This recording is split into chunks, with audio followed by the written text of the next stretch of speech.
Okay, tonight we're going to be in the book of Leviticus. We're going to be in chapter 13 and verse number 9. If you turn there for me, if you would, please. Now, we have gone through a great deal.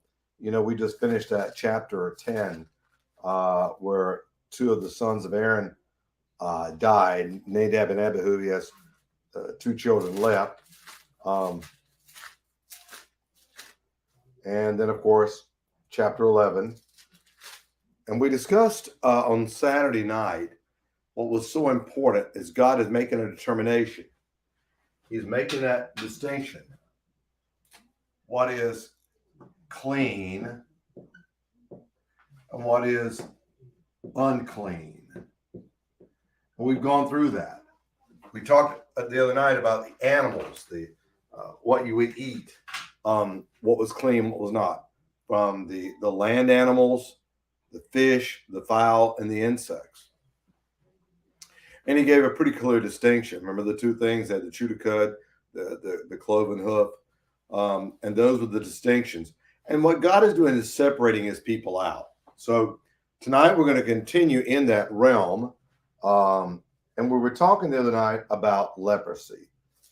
And leprosy, of course, in the scriptures is a terrible disease. I meant to look up their, excuse me just for a minute. Let me grab my phone.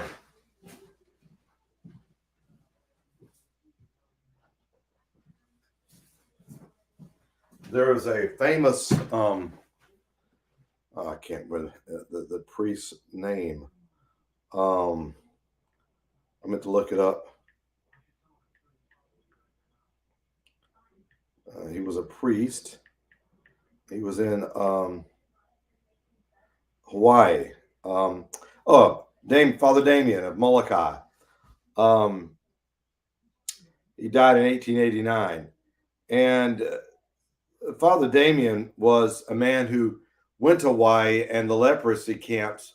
He spent his life and he dedicated it to them until he contracted it himself. And if you ever read about this man who gave of himself for others, it's really amazing. He gave his life. He died April 15th of 1889 in Hawaii. And I remember that when they buried him, they took him back to his home, but they begged to, I think it was when they took his arm and they sent it back because he had helped them so much to bury it there. The point is, leprosy was an awful disease. Now, there is leprosy in the world today, and it's usually in third world countries or the poor countries, under poorly developed countries. In modern countries, we do have medications to heal that. Very contagious. Now, we're going to talk a lot about it tonight because of God uses it in a certain manner, especially when it comes to what we were talking about, what is clean and what is unclean, okay? Heavenly Father, thank you for allowing us the opportunity that we might gather together, we might study your word, Lord. Enlighten us, God, with what you call clean and what you call unclean. And God, your will for the Israelites, and may we see how you are developing our knowledge of who you are. In Jesus' name we pray, amen. So in the book of Leviticus, it's chapter 13, and we finished around verse number 9. We talked about looking at the scab the other night on a person's head, if the hair was white, and how the priest is always the one who declares whether the person is clean or whether they are unclean. All right. So now, tonight, we're going to move on. What if there's a sore? When the plague of leprosy is in a man, Leviticus 13, verse 9, then he shall be brought unto the priest, and the priest shall see him. And behold, if the rising be white, if the skin is turned quick, the skin, and if the rising be white, and if it turned the hair white, and there be quick raw flesh in the rising, it's an old leprosy in the skin of his flesh. The priest shall pronounce him unclean, and shall not shut him up, for he is unclean. And if the leprosy break out abroad in the skin, and the leprosy cover all the skin of him that hath the plague, from his head even to the foot, whoever the priest looketh, The priest shall consider, and behold, if the leprosy have covered all his flesh, he shall pronounce him clean that hath the plague. It is all turned white. He is clean. Now, when you see this in the examination here, it says if the outbreak is over the entire body, in other words, some people say that the description of leprosy, and I read in the commentaries, said that maybe it's not covering just leprosy, but maybe other skin lesions. In other words, these skin diseases indicated maybe it's something else. Leprosy covered his whole body. It's turned all white. It's healing. It's not contagious. He is clean. The afflicted person is either going to be clean or unclean based on the instructions here. If the rash looks a certain way, the priest says clean or unclean. It wasn't a doctor. It was the priest who said this. If he sees that it's covered the flesh, he pronounced him clean that hath the plague. It is all turned white. He is clean. But when raw flesh appeareth in him, he'll be unclean. If it's just white, it may be another disease. And some have asked, could this be mold, mildew in the walls? Could it be other diseases such as eczema? But if it break abroad in the skin and the leprosy covered all the skin, he's got a plague from the head even to the foot. Whosoever the priest looketh, the priest shall consider, and behold, if the leprosy covered all his flesh, he'll pronounce him clean. It's all white. But if there's any raw flesh there, he'll be unclean. The issue here is the raw flesh, which means it's an outbreak. Then the priest shall see the raw flesh and pronounce him to be unclean. The raw flesh is unclean. It is leprosy. It's not something else. When you see that, that's the sign of it. Or if the raw flesh be turned again and be changed into white, he shall come to the priest. In other words, what happens if suddenly he has an outbreak? You said he was clean. He's white all over. There's no raw flesh. What if raw flesh suddenly appears? And he's going to go to the priest. Come to the priest, and the priest shall see him. Behold, if the plague be turned into white, and the priest shall pronounce him clean. Then at the plague, he is clean. Right? The flesh also, in which even the skin thereof was a bull, is healed. And in the place of the bull, there be a white rising or a bright spot, white and somewhat reddish. It be showed to the priest. And when the priest seeth it, behold, it be in the sight lower than the skin, in other words, beneath it, and the hair thereof be turned white, the priest shall pronounce him unclean. It is the plague of leprosy. It wasn't on the skin surface. It had penetrated the skin. It was beneath it. The hair is turned white. That's a sign of leprosy. So, they were very astute on what to look for. Much like today, you would have a hard time looking at it. People don't know. Older people do, because we that are older, we've seen chicken pox. When we were born, they would start on the head, little outbreaks here in the ears, and all of a sudden it starts spreading downward to the feet, and you knew that was chicken pox. Well, we've had a vaccine for that. We haven't seen chicken pox in years. So there are things you wouldn't see now, but the priests would obviously have seen this, and they got used to understand what it looks like.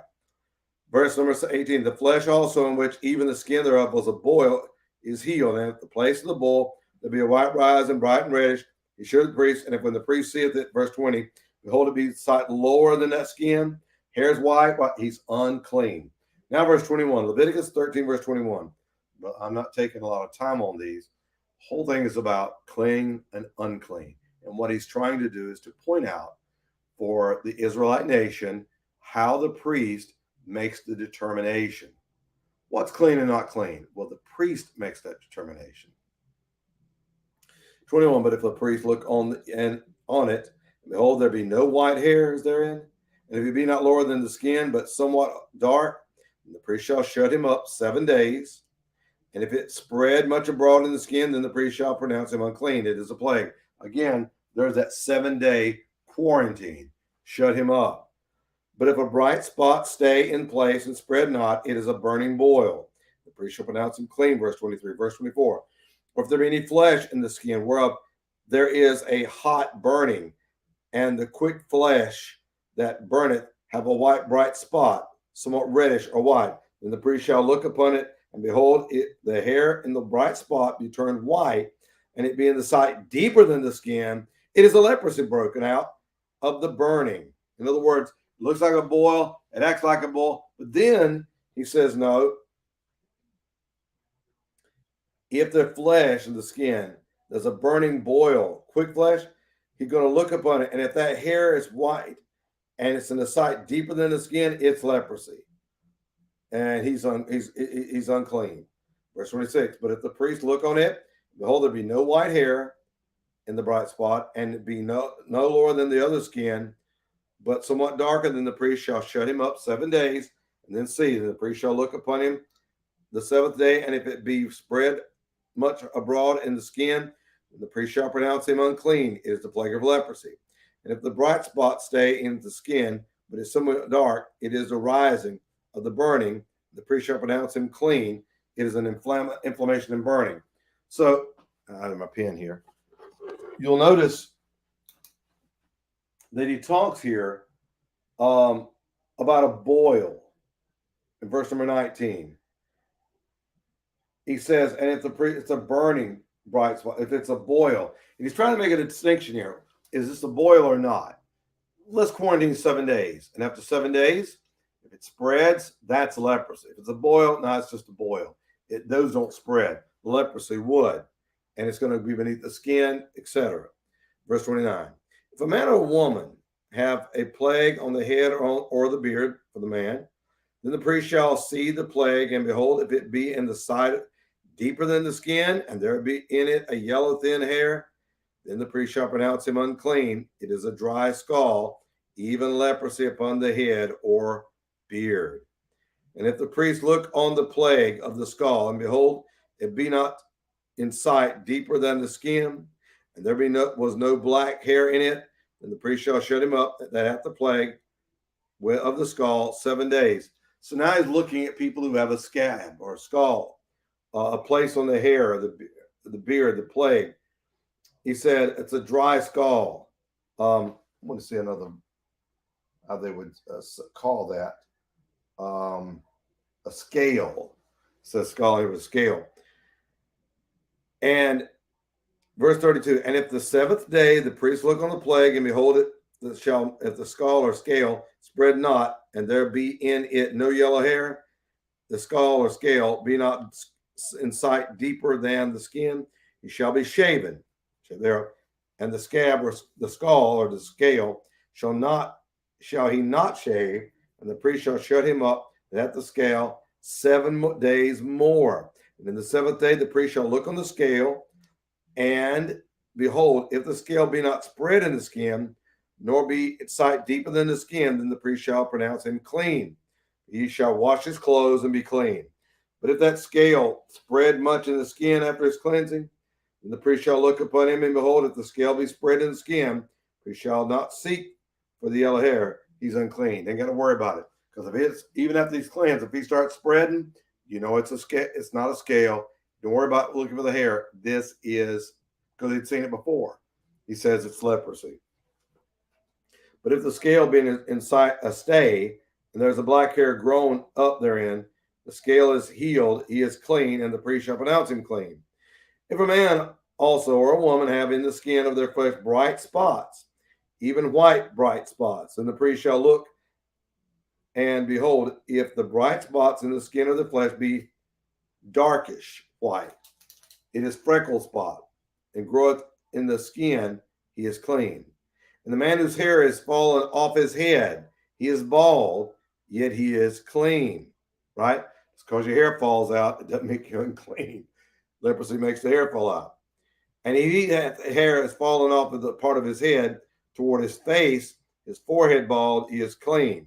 If there be a bald head or a bald forehead, a white reddish sore, it is a leprosy sprung up on his bald head, or his hair bald or his bald forehead. If there's a scale presents itself, so a man loses a receding hairline, much as mine is, and it bees back like this. It says, if there be a bald head or a bald forehead and a white reddish sore, it's a leprosy sprung up in his bald head or his bald forehead. In other words, if you start losing your hair and this place comes up, that is considered leprosy. Then the and if and then the priest shall look upon it, and behold, if the rise of the sore be white reddish in his bald head or in his bald forehead, as leprosy appeareth in the skin of the flesh, he is a leprous man. He is unclean. The priest shall pronounce him utterly unclean. His plague is in his head. And the leper in whom the plague is, his clothes shall be rent, and his head bare.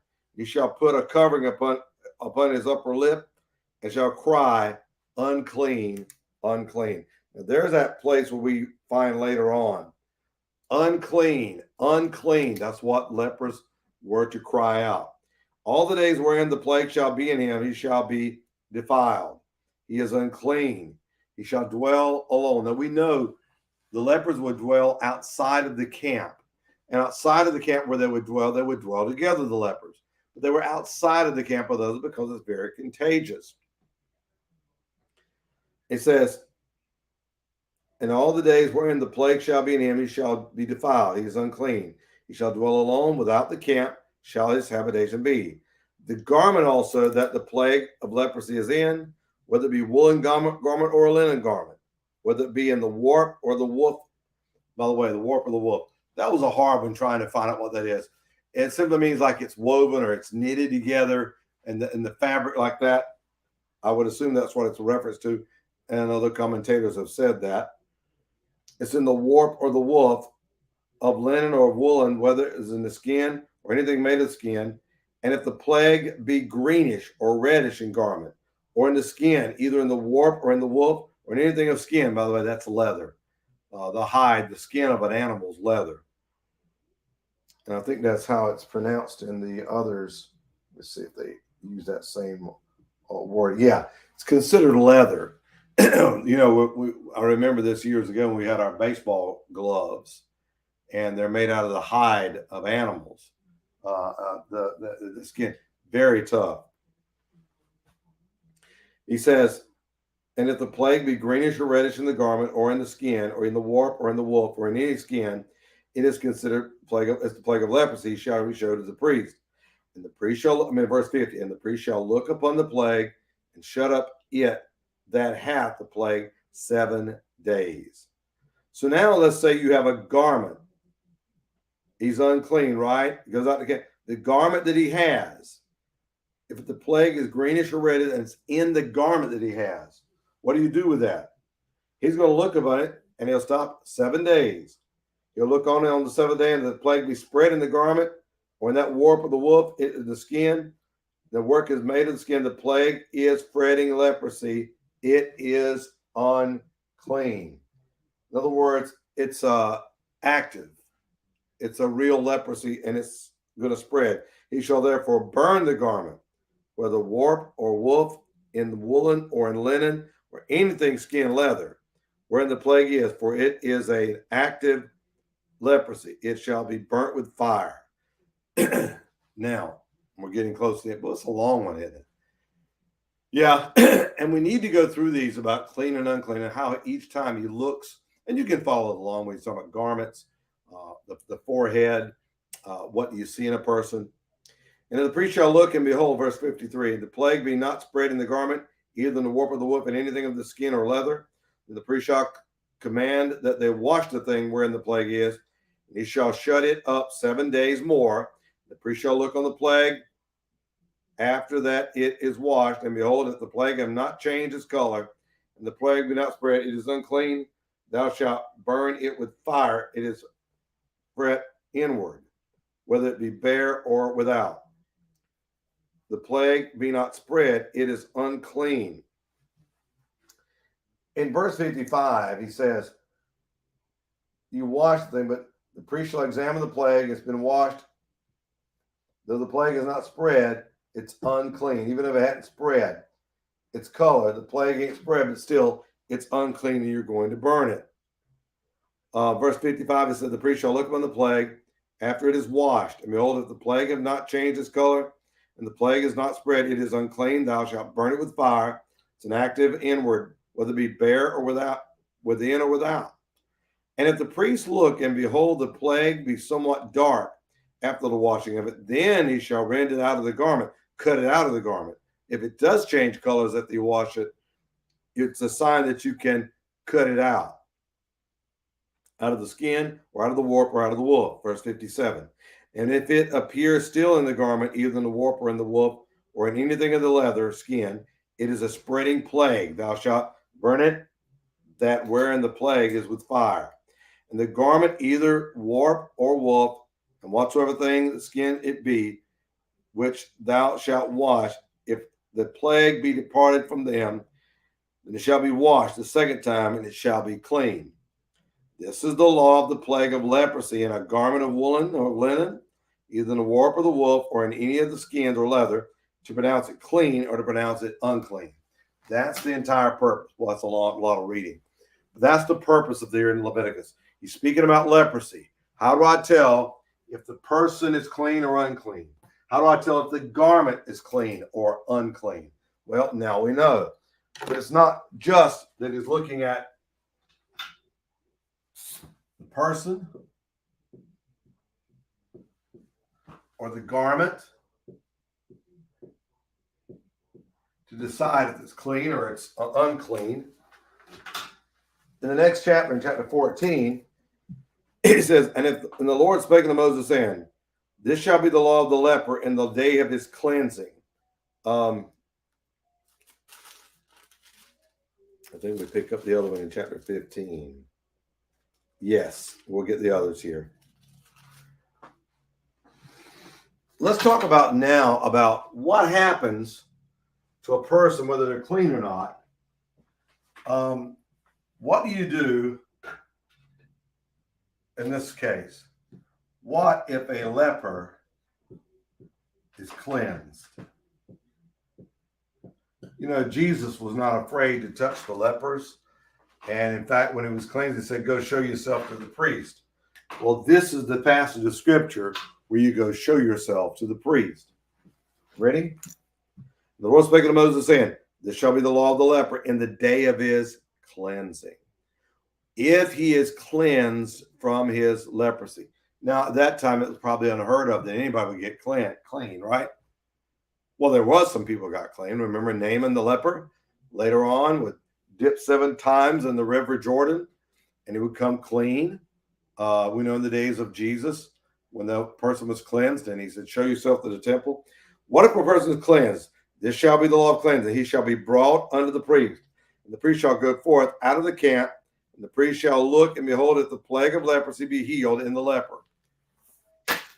Again, the man says, I'm cleansed of my leprosy. I don't have it anymore. When you go to the priest, but the priest leaves and goes outside of the camp to examine the person, not within the camp. Verse number 3, he is going to go forth. Okay? And the idea here, and C.I. Scofield would say, yeah, it's the idea that the person with the sin can't come to the camp. The priest goes to meet them and finds them. Christ does for you and I. And the priest shall go forth out of the camp, and the priest shall look, and behold, if the plague of leprosy be healed in the leper, here's what happens. Then shall the priest command. Well, he's clean. That's enough. No, that's not enough. There's the evidence of sin, right? There is a ritual to go through. So let's say that leprosy is cleansed. There's some things you're going to have to do. Here they are. The priest shall come, it says, shall take for him, and that he is to be cleansed, 2 birds. Then shall the priest command to take for him, that is to be cleansed, 2 birds, alive and clean, and cedar wood and scarlet and hyssop. So you got 2 birds, both of them clean.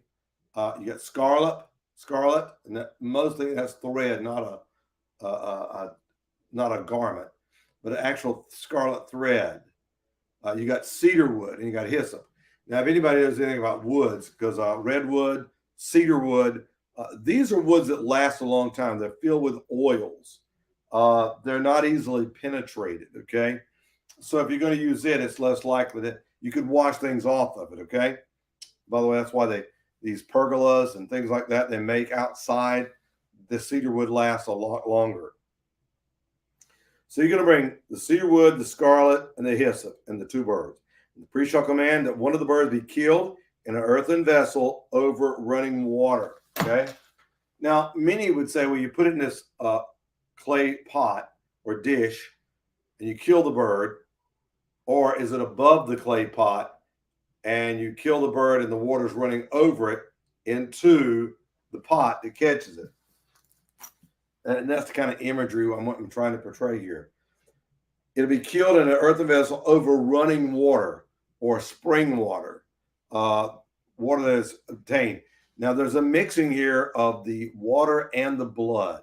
And we know that's in the New Testament has a significance. And for the living bird, he shall take it, and the cedar and the scarlet and the hyssop, and shall dip them and the living bird in the blood of the bird that was killed over the spring water. And it's like you kill the first bird, and you pour the water, spring water on it, and the blood of the bird and the water mix in the bowl. You take the living bird, tie it to the cedar wood, and this is my imagery, and with the hyssop, and you dip the bird in that water and blood mixture. It says you are going to, and shall dip them and the living bird, the cedar wood, the scarlet, and the hyssop, along with the living bird, dip them in the blood of the bird that was killed, right? And he shall sprinkle upon him that is to be cleansed from the leprosy 7 times. So now that you've dipped them in that blood, it's like he's, and I don't know if that's what the cedar wood is for, that the live bird is tied to that, and you dip it in the blood, and he takes it and he uses it and he sprinkles that on the man who is to be cleansed, that person.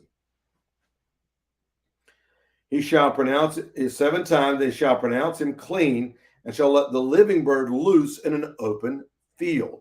So now you have the living bird, two birds, the living one is let go into the open field.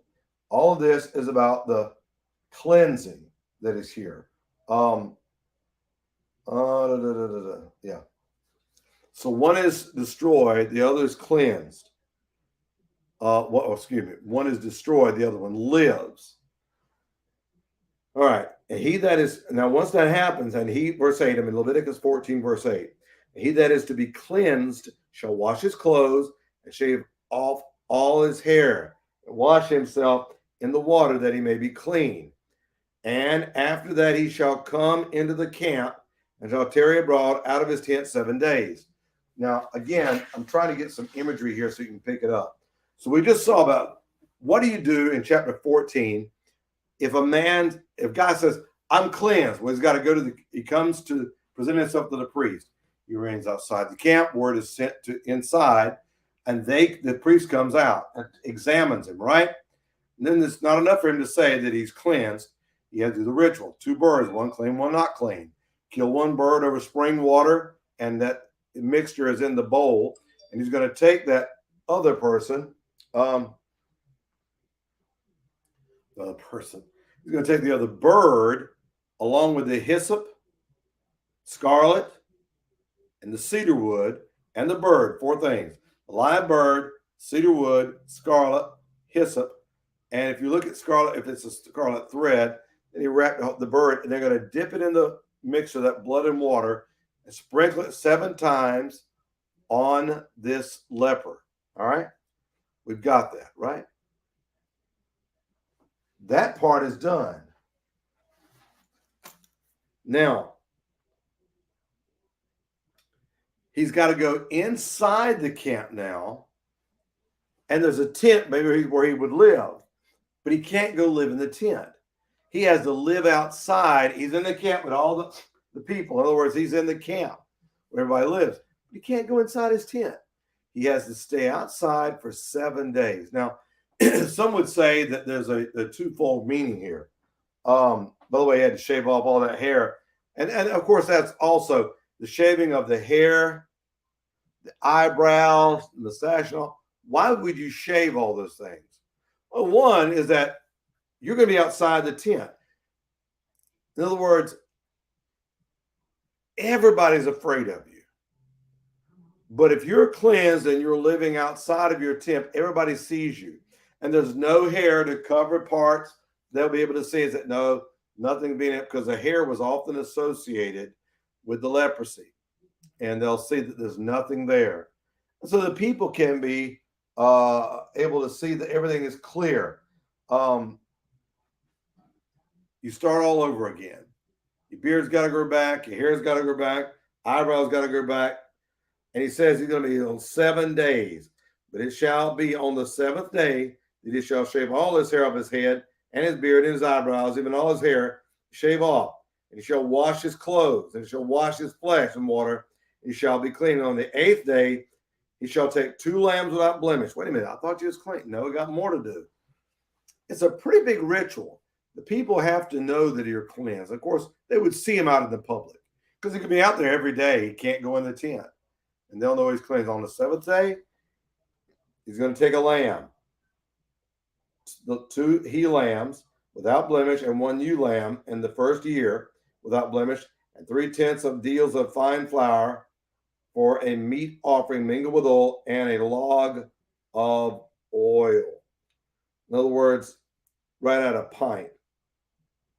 The priest that maketh him clean shall present the man that is be made clean, and those things before the Lord at the door of the tabernacle of the congregation. And the priest shall take one he lamb and offer him for a trespass offering, and the log of oil, and wave them for a wave offering before the Lord. He shall slay the lamb in the place where he shall kill the sin offering and the burnt offering in the holy place. For as the sin offering is the priest, so is the trespass offering. It is most holy. Now, this is kind of unusual. What is being done here for the leper is the same kind that is done for the priest.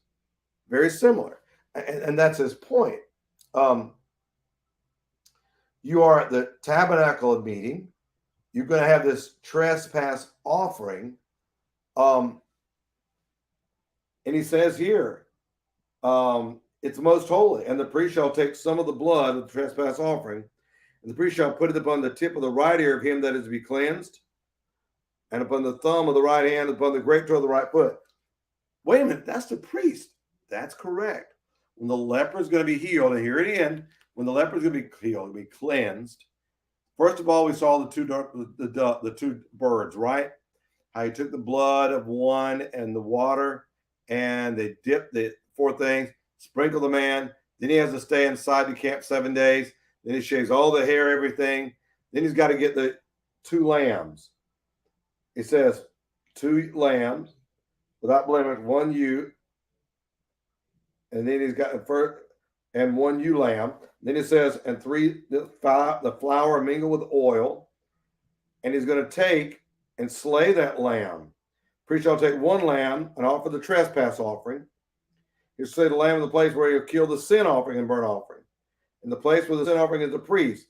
The priest will take that blood, and of course the right ear, the right thumb, and the right great toe. And the priest shall take some of the log of oil and pour it on the palm of his own left hand. And the priest shall dip his right finger in the oil in his left hand. Take oil. Now for you, this is my left hand. And take his other hand, right hand, and he's going to dip his finger in that oil that is in his left hand, and sprinkle of the oil with his finger 7 times before the Lord. And the rest of the oil that is in his hand shall the priest put upon the tip of the right ear of him that is to be cleansed, the right thumb and the right toe upon the blood of the trespass offering. So guess what? Now we know that the oil is symbolic of the Spirit. The oil is symbolic of the Spirit of God, right? But notice that this doesn't come before there's blood. So there's blood on the ear, the thumb, and the right great toe. Then the oil on the thumb and on the ear, the thumb, and the great toe. There's a reasoning behind the order here. And I'd encourage you to look into it for the reasoning behind it. When you apply the oil, the blood, the cleansing is always first. before the Spirit of God comes. There must be the shedding of blood. And that's pretty much all that I read into it. But I'd encourage you, make sure you have an understanding of that. That is a key point, because he makes sure that you understand in verse number 17, upon the blood of the trespass offering. Okay. Now, finally, verse 18, and the remnant of the oil that is in the priest's hand shall he pour upon the head of him that is to be cleansed. The priest shall make an atonement for him before the Lord. This is the cleansing ritual. I'm going to make sure of my time here. All right, we're good.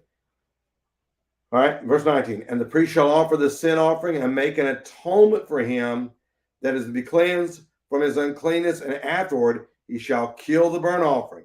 And the priest shall offer the burnt offering and the grain or meat offering upon the altar, and the priest shall make an atonement for him, and he shall be clean. It wasn't enough for the priest to say he's clean. There's got to be a sacrifice. You can't just, there's got to be blood. Now, this is a man who's cleansed. We know beforehand it was about, in chapter 13, do you have it or do you not have it? You've got it, you don't. This one's in the middle, don't know, wait 7 days. Oh, wait another 7 days. You got it or you don't have it. So that was to decide whether you had it or not. Chapter 14 is about what if a man gets cleansed? How does he get clean? You just can't say he's clean. Chapter 13, if he doesn't have it, he's clean, but he was already clean, right? It wasn't a bull. This is a person who was tainted by sin, leprosy representing sin. How's he going to be cleansed? There's going to be blood. You have to bring the offering. And that's what's important here. What if he gained it? Because that's a lot of money, by the way. If you ever knew about lepers and studied them, and I've read some about the colonies, and they had their own economy in some respects. There would be a lot of lepers in some places, but they didn't make lots of money. And that's why it goes into verse number 21. What happens if a man, because, being a leper for that long period of time, may have been a long time, and he's finally cleansed. What does he do? What if he ain't got the money? Verse 21.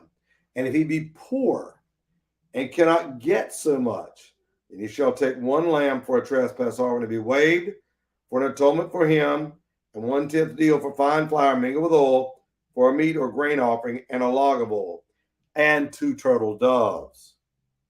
Okay? Or 2 pigeons, such as is able to get.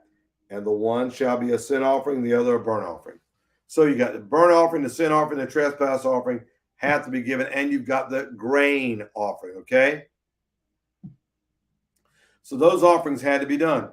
If you're poor, well, you don't have to do this. You're too poor. No, you still have to do it. I want you to see this, brothers and sisters. God never let anybody off. You have to do it. I mean, just because you're poor, because you don't have anything, you're going to have to make the provision. God will make it easier on you, but you're going to have to give. Well, I'm too poor. I can't afford to pay tithes. No, you can't afford not to. You have to do what God calls you to do. There's no exceptions. So you'll bring them. And he shall bring them, verse 23, on the 8th day for his cleansing unto the priest. By the way, them 7 days, he had to stay outside his tent. And he'll bring them unto the priest, under the door of the tabernacle of the congregation before the Lord. And the priest shall take the lamb of the trespass offering and the log of oil, and the priest shall wave them for a wave offering before the Lord. All this is about a man who's being cleansed from his leprosy, okay? And he shall kill the lamb of the trespass offering, and the priest shall take some of the blood on the trespass offering and put it on the tip of the right ear, of him to be cleansed, upon the right thumb, right hand of his right hand, and upon the great toe of his right foot. Leviticus chapter 14, verse 26. The priest shall pour the oil in the palm of his own left hand. The priest shall sprinkle with his right finger some of the oil that is in the left 7 times before the Lord. Again, same ritual, but with not the same items to be sacrificed. And the priest shall sprinkle it 7 times before the Lord. Verse 28. The priest shall put some of the oil that is in his hand upon the tip of the right ear of him that is to be cleansed, upon the right thumb of him, the right toe of great foot, upon the place of the blood offer sacrifice. Same thing. He's putting the oil on the ear, thumb, toe, where the blood was just applied. Same principle. What happens? It does, because you're poor, you may not be able to bring what anybody else brings, but the application and how God sees it is the same. And the rest of the oil that is in the priest's hands, he shall put upon the head of him that is to be cleansed, and make an atonement for him before the Lord. And he shall offer one of the turtle doves or of the young pigeons, such as he can get, even such he is able to get, the one for a sin offering, and the other for the burnt offering, and the meat offering or grain offering. And the priest shall make an atonement for him that is to be cleansed before the Lord. This is the law of him, whom is the plague of leprosy, whose hand is not able to get that which pertaineth to his cleansing. In other words, he can't get what he needs to get for his cleansing. So verse 32 allows us to see what God says. No. If you can't get that, you're a leper who can't afford the usual cleansing, this is what you get. This is what you do. God made a provision for poor people, but he didn't say you didn't have to do it. Contrary to how many of us think. Now, we live in a different society. We live in America, so there are things that you would understand a lot different. If you lived in China under a dictator or in Russia, you would understand things differently, and they would have similar problems, and that there would be things that would be they couldn't understand that we would understand. But again, you're not allowed. You don't get away with this. Ask the law. This is the law from him that is poor. I'm going to make sure I mark that because verse 32, verse 33. And the Lord spake unto Moses and Aaron, saying, when you come into the land of Canaan, which I give you for a possession, and I put the plague of leprosy in the house of the... Okay. Now, what happens? We talked about the person that is to be cleansed, right? Let's go back and look. We talked about the person. We talked about the garment. Now we're going to talk about the house. In between there, we discussed what do you do if a leper gets cleansed. But now we're going to talk about the house. So he says, here's the law. When you come into the promised land, I might have some leprosy in the house. And what he means is, when they got to the promised land, they weren't going to build new homes. They were going to walk in, and there were homes of the Canaanites and the others that was already there. Okay? That is the idea, that there's already houses that's there. And he says it like this: I put the plague of leprosy in the house of the land of your possession. What do you do in that case if it's already in there? Now, here is where some people think maybe he was talking about mold and mildew and other things, but he says leprosy. So I'm going to present it when I'm talking about it as leprosy. So here it is. If leprosy is in the house, verse 35, and he that owneth the house shall come and tell the priest, saying, it seemeth to me there is as it were a plague in the house. In other words, I think this could be leprosy. It could be the plague. And he goes and tells the priest. Then the priest shall command that they empty the house before the priest go into it to see the plague. And all that is in the house be not made unclean. And afterward the priest shall go in to see the house. So you got to empty the house. Get rid of it. If there's something bad in there, the priest don't need to be breathing that in or touching it or get contaminated himself. So they empty the house before he goes in, and then he's going to go in and look. Verse 37, and you shall look on the plague, and behold, if the plague be in the walls of the house, with the hollow strakes, greenish or reddish, with which in sight are lower than the wall, the priest shall go out of the house to the door of the house and shut up the house 7 days. What if it's happened in the wall? So he goes and he looks, and it's in the walls of the house, and it appears deep in the walls. Well, he goes out. All right, can't stay there. Shut it up for 7 days. Shut the house for 7 days. Then the priest shall command that they, excuse me, then the priest shall go out of the house 7 days, and the priest shall come again the 7th day, and shall look and behold, if the plague be spread in the walls of the house, then the priest shall command that they take away the stones in which the plague is, and they shall cast them in an unclean place outside the city. And he shall cause the house to be scraped within and without about, round about, and shall pour out the dust that they scrape off without the city into an unclean place. So he says, after the 7 days, if you look like it's still there, well, since the houses were made primarily of stone, whatever the stones that was in, you're going to take those stones out. You're going to go outside the city, outside the camp, and put them in an unclean place, right? And then you're going to come back and you're going to scrape the concrete walls, the stone walls, and you're going to scrape the rest of those stones.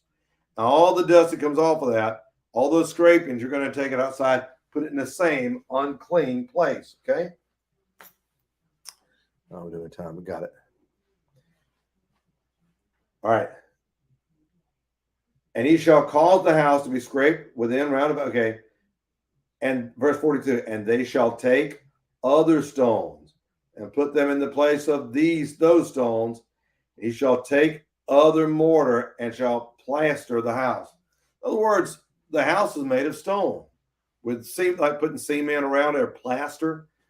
You took out the stones that were bad. You cleansed all the walls. You scraped them down. You replaced the stones with clean stones. And they shall put them in their place. Verse 43. And if the plague come again, what happens if you do this and the plague comes back? And break out in the house. After that, he hath taken away the stones. And after the house is scraped, they had scraped the house. And after it is plastered, verse 44. Then the priest shall come and look, and behold, if the plague be spread in the house, it is an active leprosy or fretting leprosy in the house. It is unclean. And he shall break down the house, the stones of it, and the timber thereof, and all the mortar of the house. And he shall carry them forth out of the city into an unclean place. You lose your house. All right, you've done all that you're supposed to do. You took the stones out, you put them in an unclean place outside the camp. There's none in the stones, but the rest of them, you're still going to scrape all them. And you're going to do a good job because you know you could lose your house. And then you're going to replace it with clean stones. And wait, it's cleansed. If it happens again, and the priest comes and sees it, you tear down the stones, the timber, everything. Take the house and carry it out. It's unclean. Boy, is that something? You mean if it comes back, it's active? You got to get rid of it. You could get infected.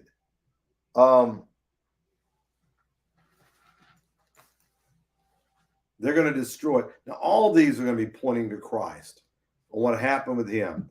You know, you go to meet him outside the camp because he's unclean. Jesus was crucified outside the camp. And we can read more into these. Just understand that it's all unclean. Carry them forth out of the city to an unclean place. Moreover, he that goeth into the house all the while that is shut up shall be unclean until even. Verse 47. He that lieth in the house shall wash his clothes. He that eateth in the house shall wash his clothes. And if the priest shall come and look, behold, the plague hath not spread in the house, after the house was plastered, then the priest shall pronounce the house clean, because the plague is healed. And he shall take to cleanse the house 2 birds and cedar wood, scarlet, and hyssop. Again, there he is. You got the animal sacrifice, but you got the scarlet, the hyssop, and you got the cedar. And you shall kill one of the birds in the earthen vessel over the spring water or running water, right? You shall take the cedar wood and the hyssop and the scarlet and the living bird and dip it in the blood of the slain bird that was in the spring water or running water and sprinkle the house 7 times. The other time you took this, you would sprinkle the person 7 times. Here you sprinkle the house 7 times. And he shall cleanse the house with the blood of the bird, and with the running or spring water, and with the living bird, and with the cedar wood, and with the hyssop and the scarlet. But he shall let go the living bird out of the city into an open field, and make an atonement for the house. It shall be clean. Again, boy, I didn't know that. So we got leprosy in the person, the garment, now in the house. Determine if it's clean or it's unclean. And we saw that same process with the birds as with the person, as with this, and letting the bird go out in the field. Verse 54, this is the law for all manner of plague of leprosy and scales, okay, or scald. And for the leprosy of a garment and of a house, right? Of the garment and the house is what he's telling us. He says, and for the leprosy and for the rising and for the scab and for the bright spot, right? He said, now those are not the same. Those are not leprosy, a rising or a boil, a scab, and then of course the bright spot on the skin. To teach when it is unclean and when it is clean, this is the law of leprosy. So how would you know this? God has given him provision. What is it? How do I recognize sin? That's pretty much it. How am I going to recognize leprosy? Well, God said, I'm telling you, this is how you know it. You know, it's the idea of, how do you know those that labor among you? Do you know if somebody's saved or not saved? Well, that's between them and God. But there's evidence. And you can find out. Jesus himself said, know those that labor among you. In Matthew chapter, was it 6 or chapter 7? 7. Wherefore you shall know them by their fruits. You'll be able to know them. So when it comes to leprosy representing sin, this is how the law of leprosy, how am I going to know that? And now for you and I want to just look at it right quick. Hold on a minute, because it's in Matthew chapter.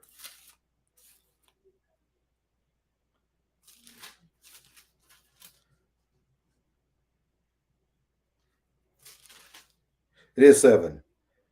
Beware of false prophets, verse number 16, 7:16.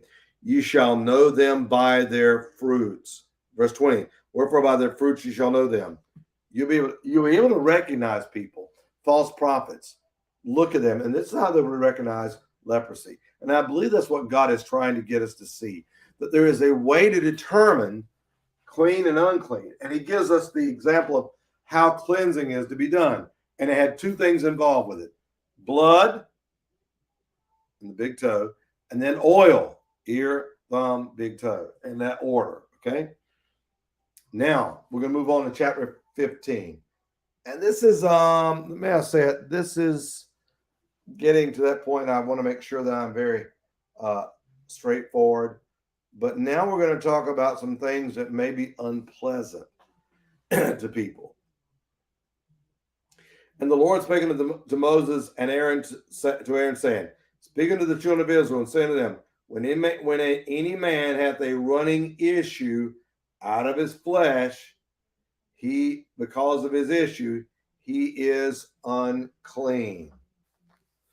When there is a bodily discharge running out of your flesh, that's a bodily discharge. And for those of you who've ever studied medicine, you know what a bodily discharge is. What does it say here? This person is unclean. Today we say STDs, sexually transmitted diseases. Are they prevalent? You know, 10, 15 years ago, discovery was made that the majority of cervical cancers, and we've just about eliminated cervical cancer, but pap smears each year did that. At the point now, you don't have to do them every year, but you'll pick it up. What we found is there is a human papillomavirus, HPV, that is involved with most cervical cancers. So how would you avoid that? Well, the number one cause of these cancers, HPV, you usually get it by having sexual relation with someone else? What if you've never been with another man? What if you've never been with another woman and you get married? Well, the likelihood is very slim that you're ever going to have a problem, right? But they come out with a vaccination for children for the HPV virus to help them prevent from, well, they're going to be promiscuous anyway. Well, they also have other things that happen as well, bodily discharges, and you're unclean if this happens.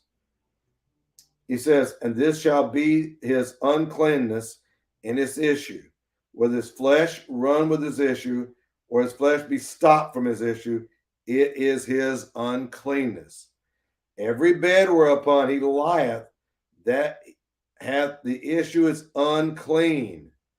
In other words, if you got a bodily discharge, and I'm being very subtle by talking about you, a man's got a sexually transmitted disease, and he's got a discharge, whatever bed he lies on, that bed is unclean. And whosoever toucheth his bed shall wash his clothes and bathe himself in water and be unclean until even. If you touch this bed, you are unclean. You got to wash your clothes, and you're unclean until evening, which means till the next day, you're going to be unclean. All right. And whosoever touched the bed, and so the bed's dirty, the bed is unclean. If you touch that bed, you're unclean. And whosoever toucheth the bed shall wash his clothes and bathe himself in water, and shall be unclean until even. Verse 6. He that sitteth on anything wherein he sat that hath the issue shall wash his clothes and bathe himself in water and be unclean until even. In other words, you find out your buddy, he had a bodily discharge. Oh, I sat in the chair he sat in. Stop. I got to go home. Take off all my clothes. I got to wash from head to foot, put on clean clothes, and I got to stay quarantined until the evening, which means until the next day I can go out. Now, these are the laws. Think about it. A bodily discharge, a boil, anything, but especially these are sexually transmitted diseases. But you can see how these cleanliness laws, if I just sitting behind somebody, I touch them. No, I got to go home. I can't be around anybody else. I could spread something. And that's the idea here. Verse number 9, and what saddle soever he rideth upon that had the issue shall be unclean. Whosoever toucheth the thing that was under him shall be unclean until even. And he that beareth any of those things shall wash his clothes and bathe himself in water and be unclean until evening. In other words, if he's saddled, he's on top of a camel, whatever he touch, they're unclean. Whosoever toucheth that hath the issue, whosoever he toucheth that hath the issue, and hath not rinsed his hands in water, he shall wash his clothes and bathe himself in water and be unclean until evening. In other words, if he touched you, you shook his hand, but you didn't wash your hands, you got to go home, wash your clothes, you're unclean until the evening. That's kind of, in other words, you can see how you would really, well, that's kind of overboard, isn't it? No, it's very strict. These laws prevented them from getting lots of diseases.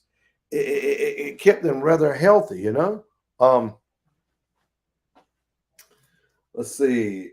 I'll tell you what.